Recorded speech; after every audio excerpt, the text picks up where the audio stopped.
Hey, Impressive Chessers! I hope by the end of this video you'll agree, or at least come closer to agreeing with me, that impressive chess equals simple chess, and simple chess can be fun, mostly because winning is fun.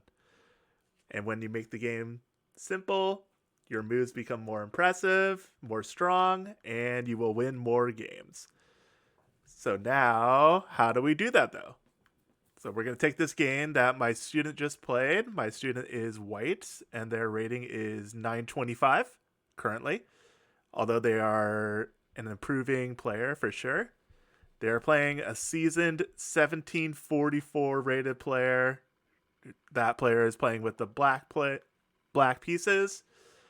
And here we go. We're going to go through the moves pretty fast because we are more concerned about the end of this game and how my student has been working on their simplify to Winify strategy. So the reason, and we'll also go over the reason for playing that way. All right, so here we go. Pretty normal opening so far. Now, by no means are all these moves the strongest moves. I just want to get through these to show you the really pertinent position, which is coming up right about now. Okay, black blunders with this pawn move. They were trying to take advantage of the pin on the bishop, which is commendable, but they forgot that pawn was allowing that, or not allowing that bishop to take the rook on b8. But now they do. And white has a 3-point material lead, and the computer is saying even stronger positional lead. So when you're up 2 points, it's human nature to kind of relax, mentally think about how your rating is going to go up maybe, or how you're going to get closer to catching people that might be ahead of you in the tournament. So what we really want to do is simplify the game. Once you get that 2-point at least lead, sometimes even less, but especially after you get a 2-point lead, you want to make the game as simple as possible, and that's what my student does right here really well. So this is a good point to go to my blog if you haven't already and check out the puzzles there. Otherwise, the answers will be ruined for you. Here we go. My student first played bishop to c7. Simple chess. Bishop's being attacked. Let's attack their rook. All right, now the bishop's being attacked. And not simple, but a strong move. They do something called a Zwischenzug, which is an unexpected move.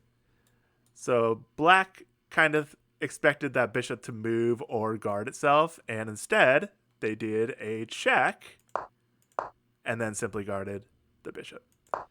Now the reason why that was so strong was this next move is really strong for white, which is rook to d8.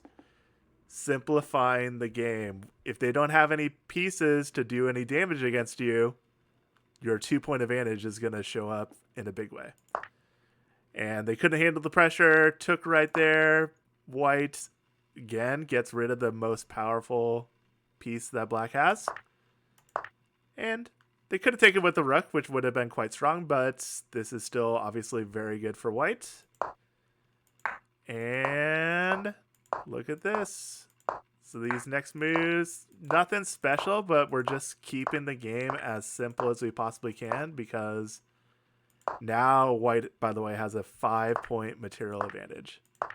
All right, and I like this move. Cuts off the c-file from that king, which means this pawn has a free reign down the board. Uh-oh. Boom. All right, takes right there. Why not? Okay, get a queen.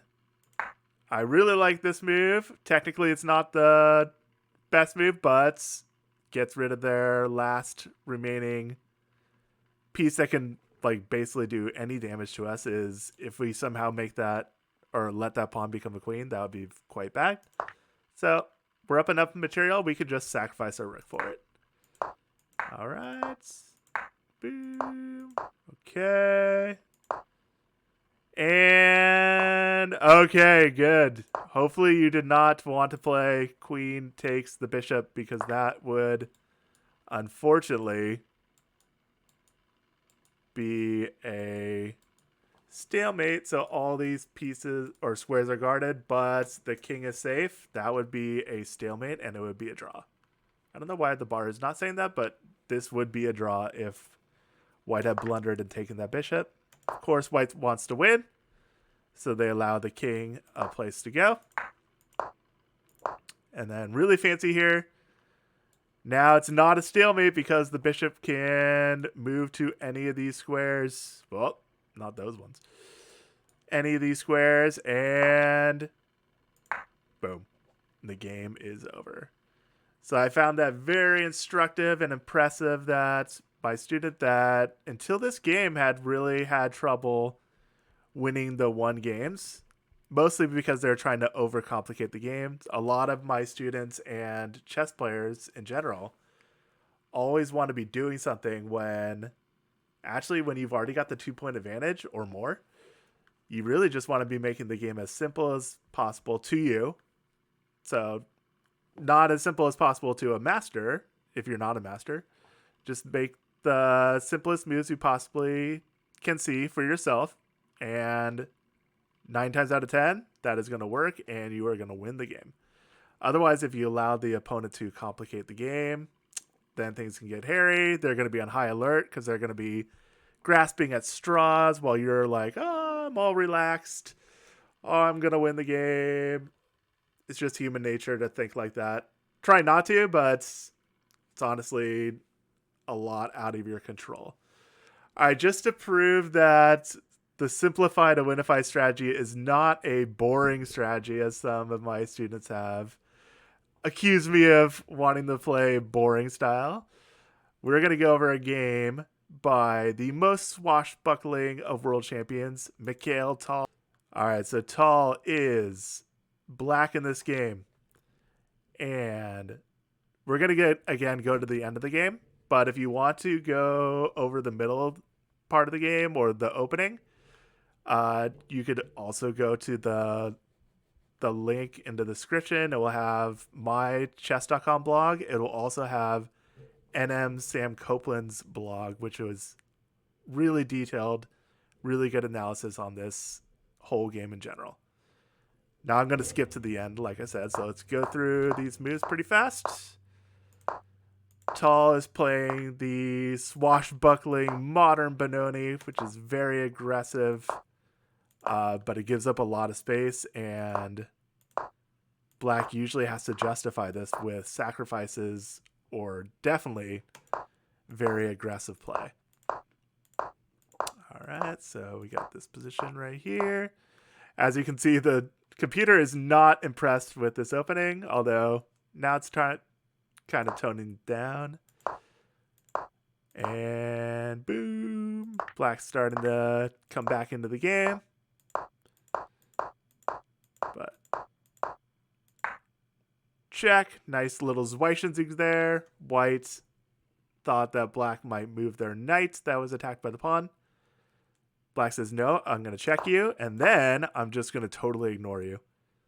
You can have that knight. That would let the bishop into the attack, which would just be kind of deadly for whites. But again, more analysis on this is given in those 2 chess.com blogs. So if you're interested, yeah, definitely head on over to there. All right, this is where the game got crazy. It looks like it's not, actually. It looks like it's going to be headed to a 3-fold repetition. But white should have known that they're playing the most aggressive world champion, Mikhail Tal. And Tal sacrifices the queen. What?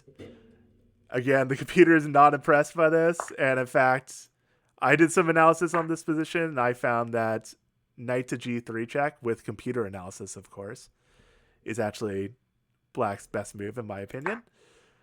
But this is an amazing move that sacrifices 4 points in material, and yet the computer is only saying that white has a 1.2 advantage, which means that black has an incredible amount of compensation, and I can definitely see how they faltered in this game.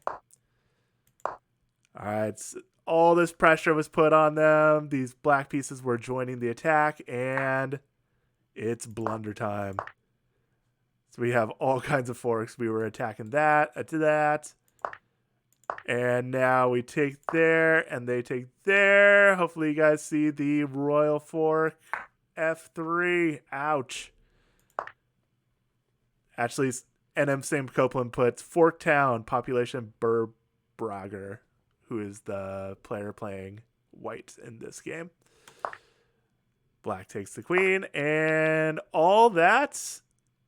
The computer is very impressed with black's position, but actually, black is only up 1 pawn. We both have bishops. We both have rooks. We obviously both have kings. We have 1, 2, 1, 2, 1, 1, 1, 1, 1, 1. And so we have 1 extra pawn in the position. Yay.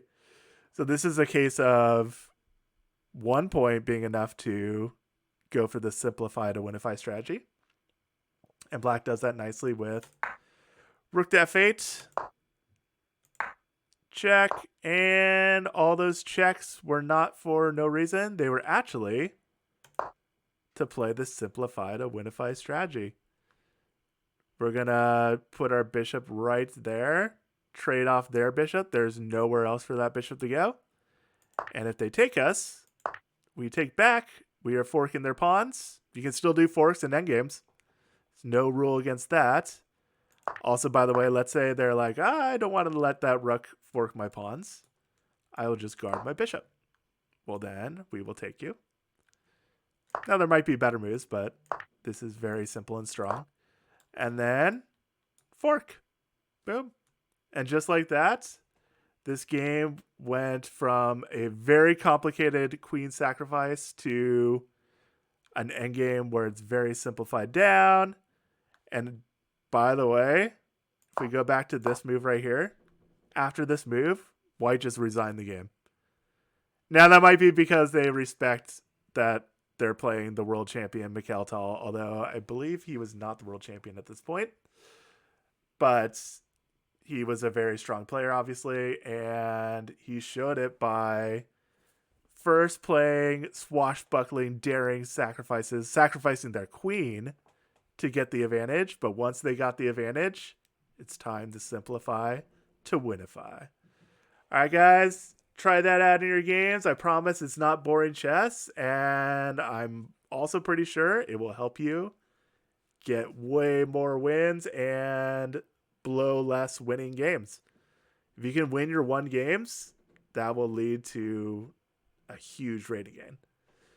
All right, guys, try that out, and of course, stay impressive. Thanks for watching. Please remember to like and subscribe, and if you can, share with a friend.